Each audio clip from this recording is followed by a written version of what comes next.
কোনো রকম দুধ ছাড়াই আজ বানিয়ে নিলাম দুর্দান্ত স্বাদের এক পনিরের রেসিপি। দেখতে যেমন লোভনীয়, খেতে কিন্তু তার থেকেও বেশি টেস্টি হয়। একটা মাত্র কাঁচা পেঁপে আর কয়েকটা ঘরোয়া উপকরণ দিয়েই এই রেসিপি খুব ভালোভাবেই বানিয়ে নেওয়া যায়। নিরামিষ দিনেও কিন্তু তোমরা এই রেসিপি বানাতে পারো, কেউ বুঝতেই পারবে না যে দোকান থেকে পনিরটা কিনে আনা হয়নি। এইভাবে পনির বানালে রান্নার পরেও কিন্তু একেবারে নরম তুলতুলে থাকবে। তাহলে চলো বন্ধুরা, রেসিপিটা শুরু করা যাক। প্রথমে আমি একটা গাছ থেকে টাটকা পেঁপে নিয়ে নিয়েছি। এবার পেঁপের বোটার দিকটা কেটে বাদ দিয়ে আমি ঘষে ঘষে আঠাটা বার করে দিয়েছি। এখন পেঁপের খোসাটা খুব ভালোভাবে ছাড়িয়ে নেব। তোমরা চাইলে কিন্তু বটি দিয়েও পেঁপের খোসাটা ছাড়িয়ে নিতে পারো। আর পেঁপের খোসাটা খুব ভালো করে সুন্দর করে ছাড়াতে হবে, যাতে পেঁপের গায়ে কোনো সবুজ অংশ লেগে না থাকে। পেঁপের খোসাটা ছাড়িয়ে নেওয়ার পর যদি সবুজ অংশ পেঁপের গায়ে থেকে যায়, তাহলে কিন্তু পনিরটা বানানোর পর তেতো লাগবে। সেই জন্য এই খোসাটা খুব ভালোভাবে বাদ দিয়ে দিতে হবে। কীরকম দেখে পেঁপে নিতে হবে সেটাও একটু বলে দিই। পেঁপেটা হতে হবে একেবারে পুষ্ট। পেকে যাওয়ার বা হলুদ রং হওয়ার আগের মুহূর্তের পেঁপে হলে খুবই ভালো হয়। আর কচি পেঁপে যেন একদমই না হয়, কচি হলে তেতো লাগার চান্স থেকেই যায়। এবার এই পেঁপের যে ভেতরের বীজের অংশটা, এটা আমি একটা চামচ দিয়ে খুব ভালো করে এভাবে বাদ দিয়ে দেব। আর এই অংশটা যতটা সম্ভব পরিষ্কার করে বাদ দিয়ে দিতে হবে, তাহলে পনিরটা বানানোর পর একদমই তেতো লাগবে না। এই স্টেপগুলো ফলো না করলে পনিরটা বানানোর পরে কিন্তু বন্ধুরা তেতো লাগতে পারে। সেই জন্য এভাবে তোমাদেরকে বলে দিলাম, আমার এই ভিডিওটা দেখে যাতে সবাই বানাতে পারে আর যাতে সবাই খেয়ে সেটা ভালোও বলে। এখন আমি একটা বাটিতে পেঁপেগুলো ধুয়ে নিয়েছি। এবার ছোট ছোট করে পিস করে নেব। তোমরা তোমাদের পছন্দ মতো এখানে পিস করে নিতে পারো, যতটা ছোট বড় যা করবে। এখন আমি একটা মিক্সিং জারের মধ্যে এই টুকরো করা পেঁপেগুলো নিয়ে নেব। জল ছাড়াই একটু মিক্সড করে নেওয়ার পর যখন ছোট ছোট টুকরো হয়ে যাবে, তখন সামান্য একটু জল দিয়ে আবারও আমি সুন্দর করে একটা পেস্ট তৈরি করে নেব। প্রথমবারেই জল দিলে এত সুন্দরভাবে পেস্টটা তৈরি হবে না। সেই জন্য আমি একটু ঘুরিয়ে নেওয়ার পর যখন ছোট ছোট টুকরো হয়ে যাবে, তখন আমি একটু জল দিয়ে পেস্ট করে নিয়েছি। আর কত সুন্দর পেস্ট হয়েছে সেটাও একটু দেখিয়ে দিলাম। এখন আমি একটা মিক্সিং বোলের মধ্যে এই পেঁপের পেস্টটা ঢেলে নিচ্ছি।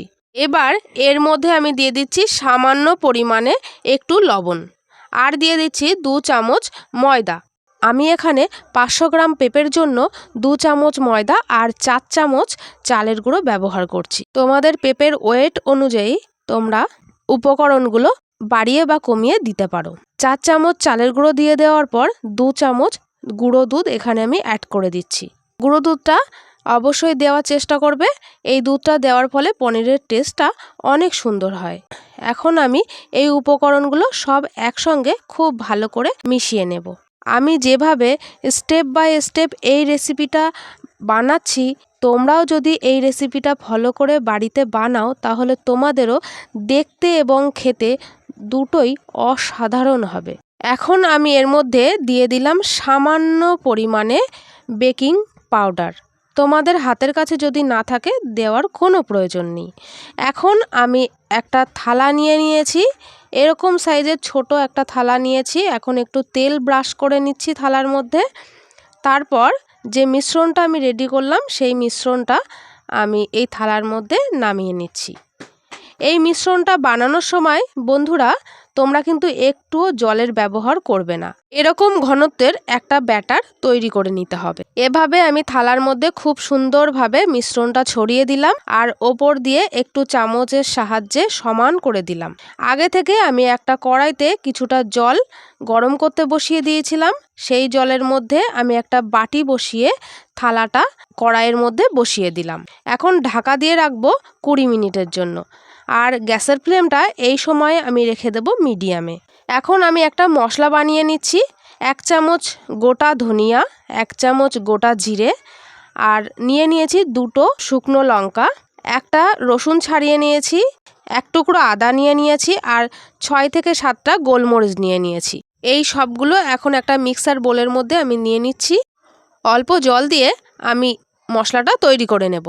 মশলাটা তৈরি করে নেওয়া হয়ে গেছে, আর কত সুন্দর হয়েছে মশলাটা সেটাও একটু দেখিয়ে দিলাম। চলে এলাম 20 মিনিট পর থালাটা আমি কড়াই থেকে তুলে নিয়ে আসলাম।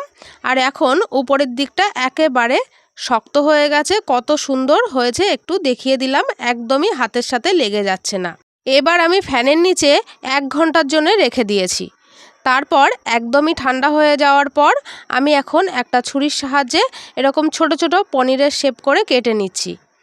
আর এটা কিন্তু ঠান্ডা করেই কেটে নিতে হবে। তোমরা তোমাদের পছন্দ মতো কেটে নিতে পারো, ছোট বা বড় সাইজের করে। আর গরম অবস্থাতেই একদমই কাটা যাবে না বা কাটতেও যাবে না, তাহলে কিন্তু পনিরগুলো ভালোভাবে উঠবে না। এই যে দেখো, পনিরগুলো আমি খুব সুন্দরভাবে তুলে নিচ্ছি, একেবারে থালার গায়ে লেগে যাচ্ছে না। এই ব্যাটারটা দেওয়ার আগে কিন্তু এই থালার গায়ে খুব ভালোভাবে তেল মাখিয়ে নিতে হবে, তাহলে খুব সহজেই থালা থেকে উঠে আসবে। আর কতটা সফট হয়েছে একটু দেখিয়ে দিলাম। আমি সব পনিরগুলো এভাবে পিস করে একটা প্লেটে তুলে নিয়েছি। এবার আমি গ্যাসের ওপরে একটা কড়াই বসিয়ে দিয়েছি। কড়াইতে বেশ কিছুটা সর্ষের তেল দিয়ে দিচ্ছি। আর এই রান্নাটা আমি কিন্তু সর্ষের তেলেই করব। একটু খুন্তি দিয়ে তেলটা নাড়াচাড়া করে দেওয়ার পর আমি এই পনিরের টুকরোগুলো অল্প করে তেলের মধ্যে দিয়ে দেব। আর এই তেলটা কিন্তু খুব ভালোভাবে আগে থেকে গরম করে নিতে হবে। আর পনিরগুলো ভাজার সময় গ্যাসের ফ্লেমটা মিডিয়ামেই রাখতে হবে, মিডিয়াম টু হাইতে রাখতে হবে। এভাবে লাল লাল করে আমি সব পনিরগুলো ভেজে নেব। গ্যাসের ফ্লেম কিন্তু লোতে রাখলে পনিরগুলো ভেঙে যেতে পারে, সেই জন্য হাই টু মিডিয়াম ফ্লেমে এই পনিরগুলো ভেজে নিয়েছি। ভাজার পরেও কিন্তু একদমই সফট আছে। ওই কড়াইতেই আমি আরও একটু তেল দিয়ে দিচ্ছি।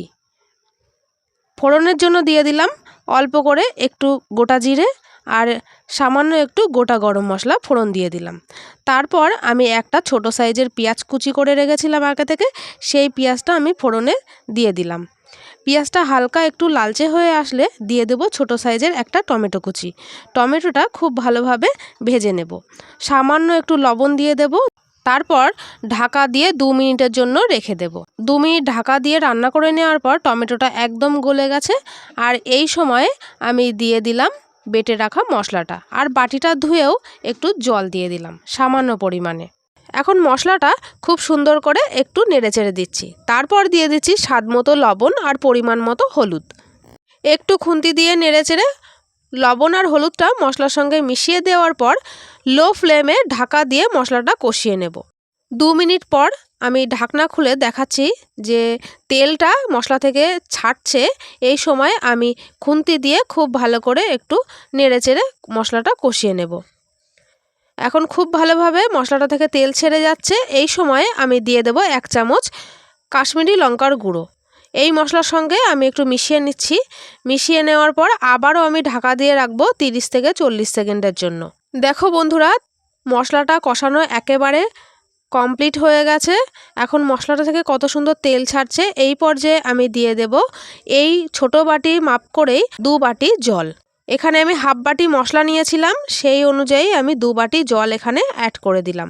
এই রান্নাটায় আমি বেশি ঝোল করব না, গ্রেভিটা একেবারেই ঘন হবে, সেই জন্য আমি এই মাপেরই জল দিলাম। তোমরা যদি বেশি ঝোল পছন্দ করো তাহলে কিন্তু জলের পরিমাণটা একটু বাড়িয়ে দিতে পারো। এখন খুন্তি দিয়ে একটু নেড়েচেড়ে দেওয়ার পর আমি ঢাকা দিয়ে রান্না করে নেব 5 মিনিটের জন্য। যখন ঝোলের ওপরে এরকম তেলটা উঠে আসবে তখন আমি ভেজে রাখা পনিরগুলো একে একে দিয়ে দেব। ঝোলের মধ্যে একে একে আমি সব পনিরগুলো দিয়ে দিয়েছি। আর দেখে কিন্তু একদমই মনে হচ্ছে যে সত্যিকারের পনির। আমি এভাবে পনিরগুলো ঝোলের মধ্যে দিয়ে একটু আলতো হাতে খুন্তি দিয়ে নেড়েচেড়ে দিচ্ছি। জোরে নাড়া যাবে না, তাহলে কিন্তু পনিরগুলো ভেঙে যেতে পারে, যেহেতু পনিরগুলো এখন ঝোলের মধ্যে আছে। এই সময় আমি ঢাকা দিয়ে রান্না করে নেব 2 মিনিটের জন্য। ঝোলের মধ্যে দেওয়ার পর পনিরগুলো যদি বেশিক্ষণ রান্না করে নেওয়া হয় তাহলে পনিরগুলো একদমই নরম হয়ে যাবে আর ভেঙেও যেতে পারে। এখন 2 মিনিট হয়ে গেছে। 2 মিনিট পর আমি আগে থেকে বেটে রাখা গরম মশলা দিচ্ছি। তোমরা চাইলে কিন্তু গুঁড়ো গরম মশলাও এখানে ব্যবহার করতে পারো। হালকা হাতে একটু নেড়েচেড়ে দেওয়ার পর আমি গ্যাসের ফ্লেম বন্ধ করে ঢাকা দিয়ে রেখে দেব 2-3 মিনিটের জন্য। এখন 3 মিনিট পর আমি চলে এসেছি। আর কতটা লোভনীয় লাগছে দেখতে। আমি একটা বাটিতে এখন নামিয়ে নিচ্ছি। দেখতে কিন্তু অসাধারণ হয়েছে, খেতেও কিন্তু অসম্ভব ভালো হয়েছিল। তোমরা এই স্টেপ বাই স্টেপ একবার বানিয়ে দেখো, তাহলে কিন্তু তোমাদেরও অনেক সুন্দর হবে। রেসিপিটা ভালো লাগলে একটা লাইক করে দেওয়ার অনুরোধ রইল। আমি ওপর থেকে একটু গার্নিশিংয়ের জন্য ধনেপাতা কুচি ছড়িয়ে দিলাম। আজকের রেসিপি তোমাদের কাছে কেমন লাগলো অবশ্যই একটা কমেন্ট করে জানিও। আর আমার এই রেসিপি ফলো করে এই পনিরের রেসিপিটা বানাও, তাহলে কিন্তু একদমই 100% শিওর একদমই পারফেক্ট হবে আর খেতেও কিন্তু অসাধারণ হবে। চোখ বন্ধ করে তোমরা এই রেসিপিটা বানাতে পারো। আমি রাতের বেলা এই রেসিপিটা বানিয়েছিলাম, রুটির সঙ্গে সার্ভ করে দিলাম। এই রেসিপিটা ভাতের সঙ্গেও খাওয়া যেতে পারে। আর তোমরা যদি নিরামিষ দিনে বানাতে চাও তাহলে পেঁয়াজ রসুন ছাড়াও বানিও একই রকম পদ্ধতিতে, সেটাও কিন্তু অনেক ভালো লাগবে। ধৈর্য ধরে ভিডিওটা শেষ পর্যন্ত দেখার জন্য অনেক ধন্যবাদ।